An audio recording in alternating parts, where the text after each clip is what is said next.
Sex Education Season 3 drops on Netflix this week, and in this video you'll get to see some of the new details and additions arriving with it. Hi, my name is Elliot, you're here on Hakuna MaChatter, and let's start with some of the new characters we're going to be seeing in Sex Education. There have been 3 new major character additions to Sex Education, and they start firstly with the new Headmaster Hope, played by Jemima Kirk. We have Cal Bowen, the show's first outwardly non-binary character, played by Duasala, and Peter Groff, Headmaster Groff's older, more successful brother, played by legendary actor Jason Isaacs. Hopefully, like me, you are really excited about this new lineup of characters coming to the show, especially when coupled with some of the stuff we've seen in the teaser and main trailer. It looks like the new Headmaster Hope is coming in with a strict new regiment at Moordale High, trying to root out and eliminate the infestation of sex running rampant through the students. She's going to be doing this with a new sex education curriculum and one other major change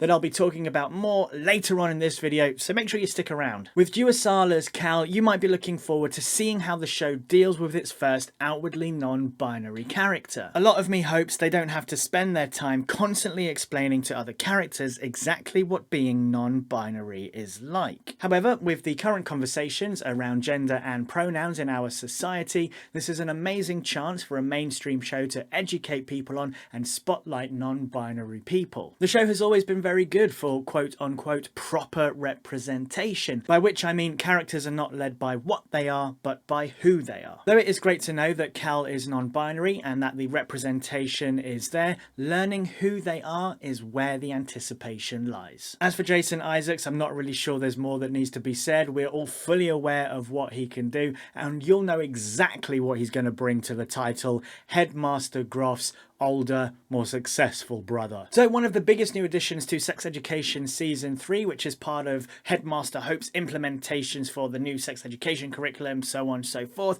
is a school uniform. This is something you've probably already seen in the production shots that were released and in the trailers that have arrived. I don't know about you, but I'm really curious to see how this plays out. Now, when you first watched the show, did the aesthetics feel kind of off? Did you feel it was really difficult to place exactly where the show was located? Well, don't worry, because you are not the only one. One thing a school uniform will do, outside of the in-universe reasons for having it, is to help place the show better. Now, for those that don't know, the show is filmed in the UK, more specifically Wales, but Moordale High has always had a kind of American high school feel to it as opposed to a British secondary school. Now, I know that a lot of countries around the world will have school uniforms, but with my experience in British schools, school uniforms were always present. Therefore, Moordale's adoption of one, I believe, helps to place it more firmly as a UK-based school as opposed to an American-based school, even though it did very much pick up that universally based feeling to it. The in-universe reason for having the uniform,